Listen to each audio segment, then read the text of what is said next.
আসসালামু আলাইকুম। Hello everyone, কেমন আছো তোমরা? আমি ততটা ভালো নেই। দেখো, গ্রামের মধ্যে এসেছি সান্ডা খুঁজতে। এখানে একটা জঙ্গল, গ্রাম না তো, জঙ্গলের মধ্যে এসেছি। দেখো, এটা একটা জঙ্গল, পুরাটাই জঙ্গল, গাছপালা আর গাছপালা চারিদিকে। তো খুঁজতে খুঁজতে দেখো কি ঘামাই গেছি, প্রচুর গরম। কত ঘামে গেছি, মনে হচ্ছে ঘামে যেন গোসল করে গেছি, এরকম ঘামাই গেছি আমি। এখানে অনেক গাছপালা।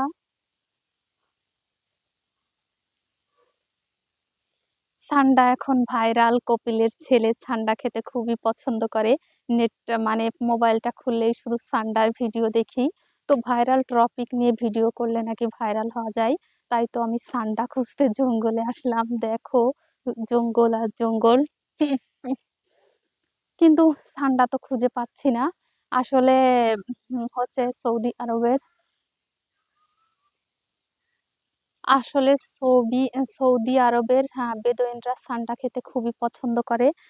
আর হচ্ছে কপিল বলতে মালিকদেরকে বোঝায়, আর কপিলের ছেলে তো বুঝতেই পারছেন, মালিকের ছেলে, তারা সান্ডার বিরিয়ানি খায়।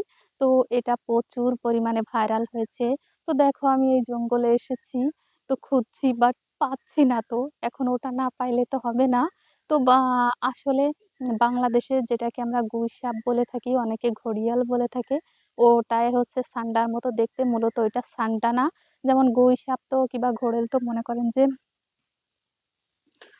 করেন তো তারা হচ্ছে হচ্ছে হাঁস মুরগি বা ব্যাং এইসব খেয়ে থাকে, কিন্তু সান্ডা মূলত হচ্ছে মরুভূমির প্রান্তের একটা প্রাণী, যেটা হচ্ছে ঘাস লতা পাতা খায়।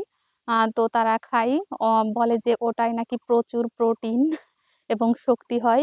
কিন্তু বৈজ্ঞানিক ভিত্তিতে এর কোনো প্রমাণ এখনো মেলেনি।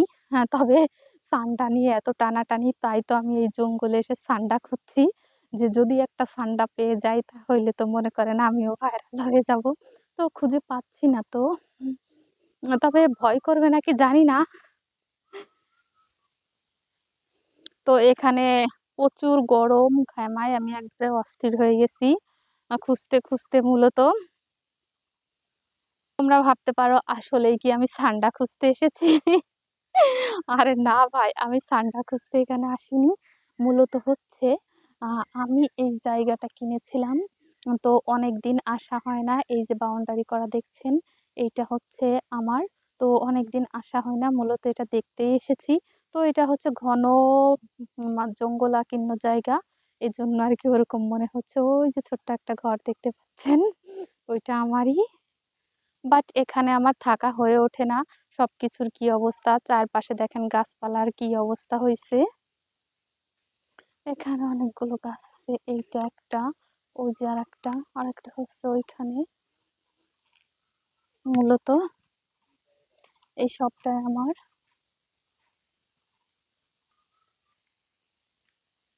তো আমি একটু সামনের দিকে আগাচ্ছি। তো এটা হচ্ছে মানে আমার জায়গার পাশে, পাশে হচ্ছে এনাদের প্লট। আসলে এখানে রাস্তাটা হয়ে যেত, বাট রাস্তাটা এখনো হয়নি, পাশ করা ছিল। যদি বা শেখ হাসিনা থাকতো তাহলে হয়তো হয়ে যেত, যেহেতু এটা মাদারীপুর। আর তারপর হচ্ছে আপনার, তো মাদারীপুর ফরিদপুর বলতেই তো সবাই শেখ হাসিনার এলাকাকেই বোঝে। তো এখানে তো মনে করেন যে প্রচুর উন্নয়ন করছে, এই রাস্তাটাও বুঝি পাশ হয়ে আছে, হয়ে যাওয়ার কথা ছিল, বাট এখন হবে কিনা জানি না। তো এখানে সবাই জায়গা কিনে কিনে প্লট আকারে রেখে রেখে দিচ্ছে, ইসে বাউন্ডারি করে করে। এই যে দেখতে পাচ্ছেন, এই একটা, ওই একটা, ওই পাশে আরো, সবাই কিনে কিনে রেখে দিচ্ছে।